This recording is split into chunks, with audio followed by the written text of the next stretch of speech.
Welcome students to the next video lecture of class 10 geography chapter manufacturing industries.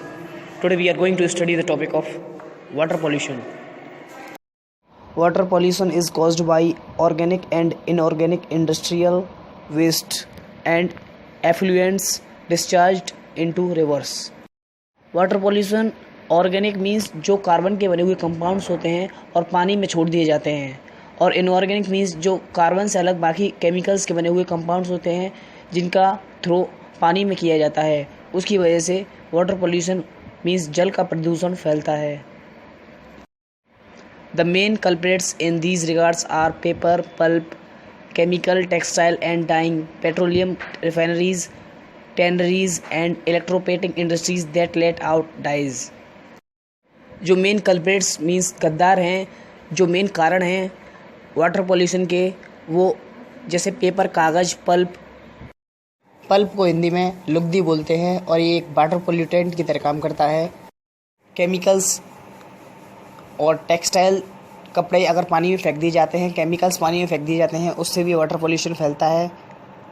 Dying, जो colour रंग होते हैं उन्हें भी पानी में फेंकने से पोल्यूशन होता है। पेट्रोलियम रिफाइनरीज के प्रोडक्ट्स को पानी में रिलीज़ करने से भी पोल्यूशन क्रिएट होता है। और टैनरीज मीन्स चमड़े का जो काम होता है उसके मटेरियल को पानी में फेंकने से भी वाटर पोल्यूशन क्रिएट होता है। और इलेक्ट्रोप्लेटिंग इंडस्ट्री से निकलने वाले डाइज, डिटर्जेंट्स, एसिड्स, सॉल्ट्स और हैवी मेटल्स जैसे लीड और मरकरी, पेस्टिसाइड्स, और जो फर्टिलाइजर्स होते हैं, सिंथेटिक केमिकल्स होते हैं जो कि कार्बन के बने होते हैं, प्लास्टिक और रबर, ये वाटर बॉडीज़ पानी में जाते ही पॉल्यूशन क्रिएट करना शुरू कर देते हैं। Fly ash, phosphogypsum and iron and steel slags are the major solid waste in India. जो फ्लाई ऐश होता है मीन्स जो राख उड़ती है वो, और उसके साथ फॉस्फोजिप्सम केमिकल, और आयरन और स्टील के स्लैग्स वेस्ट जो होते हैं वो मेजर वाटर पोल्यूटेंट की तरह काम करते हैं इंडिया में। You are watching the Sensor official video lectures. Thermal pollution of water occurs when lot water from factories and thermal plants is drained into rivers and ponds before cooling. Thermal pollution जब create होता है जब factories और तालाब से निकलने वाला गंदा पानी ठंडा होने से पहले ही नदी और तालाब में मिल जाता है। What would be the effect on aquatic life? इसका क्या असर होगा पानी में रहने वाले एक्वाटिक लाइफ जीव जंतुओं पर? Wastes from nuclear power plants, nuclear and weapon production facilities cause cancers.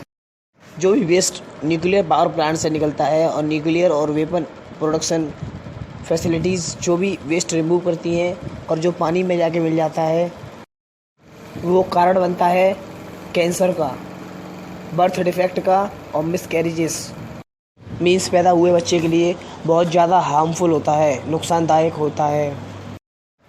Soil and water pollution are closely related. Dumping of waste specially glass, harmful chemicals, industrial effluents, packaging, salts and garbage renders the soil useless. Soil pollution और water pollution आपस में related होता है।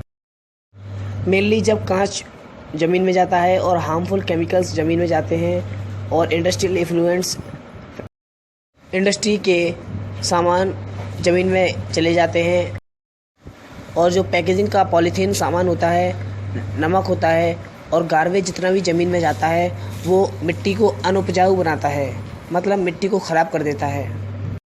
Rain water percolates to the soil carrying the pollutants to the ground and the groundwater also gets contaminated.